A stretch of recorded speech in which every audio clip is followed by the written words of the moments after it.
Narad Muni is explaining to Vyasa how he Narad overcame his situation of ignorance. Narad Muni is explaining to Vyasadeva how he, Narad, overcame his entanglement in ignorance. Vyasadeva is entangled in ignorance, at least superficially. He is a Shakti-Avesh avatar of the Supreme Lord, as is Narad Muni also. So their apparent entanglement in ignorance is superficial only. So Vyasadeva is presently entangled in ignorance. And Narad Muni, as his guru, is telling him how to get out of ignorance. Just as Narad got out of ignorance by the mercy of the Bhakti Vedantas, the great devotees, he is intimating to Vyasadeva that in the same way you should take instructions from me and become delivered. The process is basically the same for everybody. Here the term used is labdharuche, which means to gain a taste for Krishna consciousness. This taste for Krishna consciousness is inherent in every living being. It simply has to be revived by the process of Krishna consciousness. How is Krishna consciousness revived? By Krishna consciousness. The practices that are taken up in the beginning stage continue even to the point of liberation and beyond.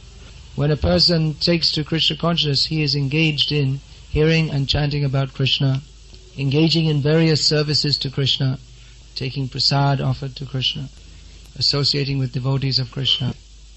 And when a person is fully competent and complete in Krishna consciousness, what does he do? He hears and chants about Krishna. He engages in various services. He takes prasad that has been offered to Krishna. He associates with devotees of Krishna. So in the very beginning, devotee is engaged in the activities of the liberated state. There is, however, a difference, of course, between the beginning devotee and the consummate devotee. The beginning devotee has no taste for these, whereas the pure devotees, they have full, unadulterated attraction for Krishna. Of course, even the beginning devotees have some taste. Otherwise, why would they engage in Krishna consciousness? Why would anyone give up the enjoyments of this material world if they didn't find more pleasure in Krishna consciousness? So from the very beginning, the Krishna consciousness is relishable. At least those who take to Krishna consciousness find more pleasure in serving Krishna than in serving the ignorance of this material world. But real taste is achieved when one gives up his attraction to this material world. As long as we maintain a taste for the so-called pleasures of this material world, we cannot achieve the full taste of Krishna consciousness. As long as we are not convinced that this material world is no better than the hole in which people pass stool, then we will not be able to fully surrender to Krishna. Yeah, that is the fact. That all this wonderful civilization with big buildings, art, culture, so many intellectual dissertations, love, romance, everything in this material world, Mickey Mouse, Rolling Stone, football, it all adds up to what? It all completely taken together, it is what? Chaitanya Mahaprabhu says, it is just like a hole which people pass stool in. So I think here also, if you go in the village, you will find these very, very nice toilets. It's especially meant for thoughtful people to analyze, where there is so many days of stool, so many days collected stool is there, and the smell is not very pleasant. But the worms are in there, many of them, and they are enjoying. This is so nice, such nice stool, absolute ecstasy for the worm. And every day some more fresh stool is coming. So they are enjoying it, but actually it is a hellish condition. We find in the Bhagavatam descriptions of various hells in which sinful people have to suffer. So one of the hells is like a big lake of stool, pus, urine, and all nice things like this. So the worms, they're in the stool, they think this is very nice. We are thinking, this is horrible. But the whole material world is like that. It's all hellish. Without Krishna consciousness, everything is simply suffering and nasty. But we are, due to perverted consciousness, we are thinking this is very nice. Get born in ignorance, come out of the womb covered in blood, screaming, grow up in ignorance. Young children, they have so many desires, but they cannot be fulfilled. Therefore they scream. Young children are always screaming and crying because they are suffering so much. And as they grow up, they learn that as you get older, it's not socially acceptable to scream. Still, people have these feelings inside them. But as they grow up, they learn that it's not socially acceptable to show that you're suffering. You're supposed to look happy all the time. You see, in all the advertisements, they show people smiling. Never show people looking miserable. Drink Pepsi Cola and you'll be smiling. They don't show the advertisement that you drink Pepsi and then So everyone has to show, yes, I'm very happy. If you ask people, how are you? In your culture, you say like that. You meet someone, you ask, how are you? In most cultures, it's like that. You do that also? So the standard reply is, very well, thank you. You're not supposed to say, no, I'm feeling miserable. The standard polite reply is, very well, thank you, isn't it? Even though mostly everyone's miserable. But it's everyone in materialistic society, there's a whole big unspoken conspiracy between everybody, that everybody has to pretend that they're happy. Everyone has to help convince everybody else that they're happy. Although everyone's miserable, you're not allowed to, it's not proper to say that. It's just like the story of the emperor's new clothes. You must all know that story. You all know that story? You don't know? You never read Hans Christian Andersen in your childhood? He wasn't pro-Soviet. He wasn't accepted by the Soviet authorities. Anyway, very briefly, there's a story that the emperor of a country was a fool, and he was cheated by some so-called tailors who they told him that we have some very special cloth, but only intelligent people can see it. People who are fools, they can't see it. So the emperor said, please make me some clothes with this cloth. So when they were making it, the emperor would come to inspect as they were making it, and the tailors would show him and say, look at this wonderful cloth, isn't it marvelous? And the king would say, yes. And all the ministers would say, yes, although there was nothing there. But they didn't want to show that they couldn't see anything, because that would mean that they were foolish. They didn't want to say that they couldn't see the cloth, because the idea was that anyone who couldn't see the cloth, he was a fool. So when the clothes were finished, the tailors suggested that we will dress you in these new clothes and you can go for a parade in the city. So the tailors very carefully dressed him, smoothed it and made it just nice, showed him in the mirror. Doesn't it look wonderful? The king was standing there seeing himself looking naked and praising, such wonderful. I'm so grateful to you. Here is your reward, one casket of gold. So then he went for the parade in the city's chariot. And all the people, they were looking and saying, wow, what wonderful clothes. And no one wanted to say that they couldn't see any clothes. They just saw the king. In English we say in his birthday suit. The suit he was born in. Until one small child stood up and said, the emperor has no clothes on. And they said, it's just a little child. No, he's got no clothes on. And someone else said, yeah, he's got no clothes on. And then everybody said, he's a fool. So it's like that in material life. Everyone is miserable, and everyone knows it.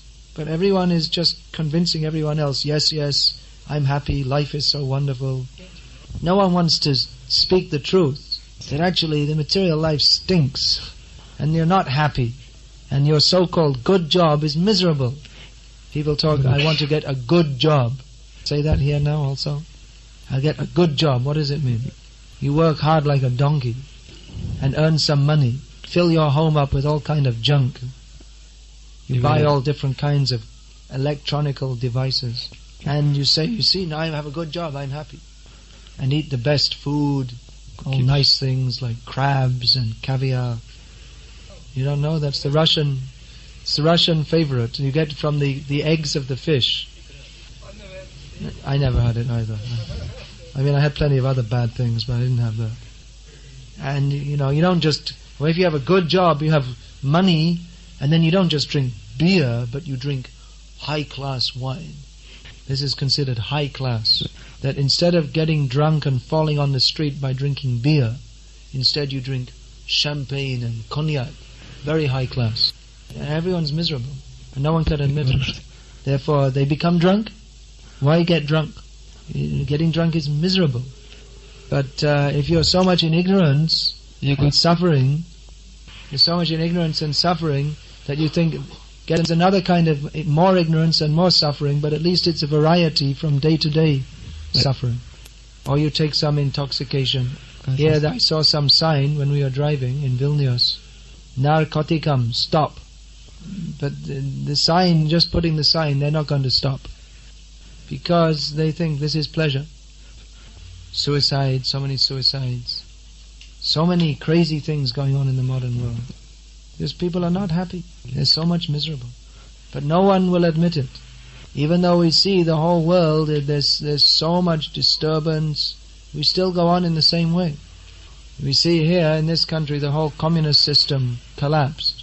And without question, they simply adopted the Western consumeristic way of life. At that time, they could have thought, well, which direction should we go in? But every country without exception simply adopted the consumeristic, Western, materialistic way of life. Because they just presumed that life will be better. All these years we suffered. Yeah. No Coca-Cola, no McDonald's, no Levi jeans. Now is the time we should enjoy. No Rolling Stones. They still didn't come to Lithuania.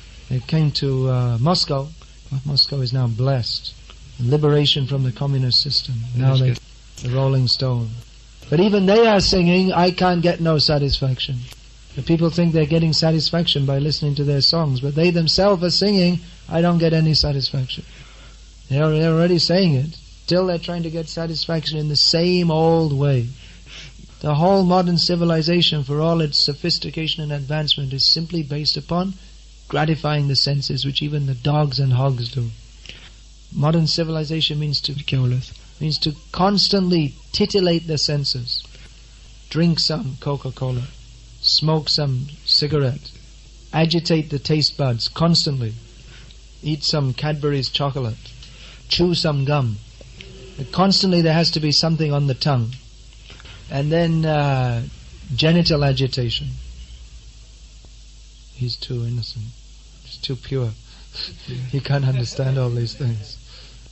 Constantly there should be everything is advertised with pictures of some beautiful young woman. And all the women, young or even old, they're walking around dressed in such a way that their body is agitating the minds of men. And the men also are simply thinking how to capture some woman to enjoy. And spend so much money on hairstyle, fashions, shoes, deodorants, and then coloring their hair all different colors, just to attract the opposites. The whole of modern civilization is simply based upon this sense agitation. It's not enjoyment. It's simply some agitation. We as devotees, we know that we don't want this sense agitation. It's simply a disturbance. But materialistic people think this is pleasure. It's actually the cause of more suffering. Therefore, intelligent people, they don't take part in the gross sensual activities, because they know that it's simply suffering from beginning to end. What is that verse in Gita? Krishna says, Adyantavanta kontaya nateshu ramate buddha. How does that verse begin? I can't remember it either. Yehi sangsparshaja bhoga dukha yona evate adyantavanta kontaya nateshu ramate buddha. That so-called sense enjoyment, it's simply the interaction of the senses with their objects. It is simply a cause of suffering. So when a devotee is convinced of this, when a devotee is convinced that my happiness is with Krishna only, there is no happiness in material life. just a massive unspoken conspiracy. Everyone is fooling everybody else. Real happiness is only with Krishna, because that's our constitutional position, to serve Krishna. We cannot be happy by not serving Krishna any more than a fish can be happy outside water, because that's not his constitutional position. If you give a fish Coca-Cola and a new computer and CDs and marijuana, can he be happy? He's outside the water. As long as he's outside the water, there's nothing you can do to make him happy. And when he's inside the water, he doesn't need anything else. That's his constitutional position. So in the same way, as long as we're not in Krishna consciousness, nothing can make us happy. And when we are in Krishna consciousness, we don't need anything else to make us happy. Fully satisfied in that position. So this process of Krishna consciousness is to take us from the beginning stages up to the stage of full attraction to Krishna. But we should be very careful to execute the process carefully. Narad Muni is giving the example of his own life, how he came from the stage of complete ignorance as the son of a maidservant to the stage of a pure devotee of the highest order. So that opportunity is there for us all, by the grace of Chaitanya Mahaprabhu. But we have to execute the process very carefully. As long as we are not completely free from all material desires, we have to be very careful to execute the process of sadhana bhakti, very careful. Because it may even seem that we're very advanced, but if even the seed of material desire is still in our heart, it can again come out and destroy us advance. Therefore, we have to follow this process very, very carefully. And not only follow the rules and regulations, such as rising early, attending the Mangalarti, chanting our rounds carefully, and so on. But we also have to internally adopt the mood of a devotee. Even if we follow all the rules and regulations very nicely, if we're proud, or if we're arrogant, or if we commit offenses to devotees, we won't make progress. So it's not simply a mechanical process. It's a process of reviving our love for Krishna. So it's a personal exchange with Krishna. It involves feelings, emotions, giving ourselves to Krishna, praying to Krishna, please accept me as your eternal servant, feeling ourselves very humble and fallen. So if we execute this process of Krishna consciousness very strictly, following all the rules and regulations, at the same time consciously trying to adopt the mood of a devotee.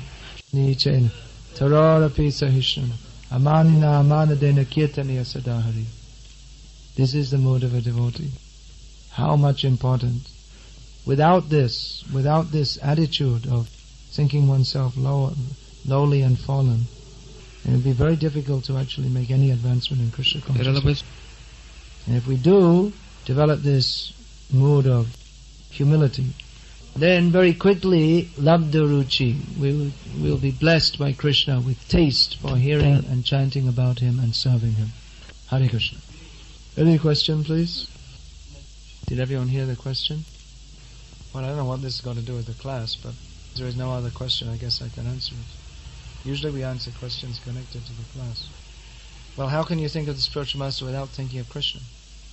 Otherwise, from external appearances, Guru is an ordinary person. He has 2 hands, 2 legs, he eats and sleeps just the same as you. So what's so special about a Guru? What distinguishes him from anybody else? Because he's of his relationship with Krishna. Why should you think of the Guru? Because he has a very nice smile? Only because he is giving Krishna. So how can you think of the spiritual master without thinking of Krishna? Naturally, when I think of Prabhupada, I think of Krishna. It's automatic, because Prabhupada's always thinking of Krishna. Prabhupada gave us Krishna. And thinking of Krishna, then I must think of Prabhupada, because Prabhupada gave me Krishna. Hare Krishna. One more question. Shouldn't make any more garlands from these flowers. It spoils the cloth, actually. Stains them all. Stains all the cloth. What's the question? Devotional service is... Repeat the question loudly. Devotional service is by itself the liberated position.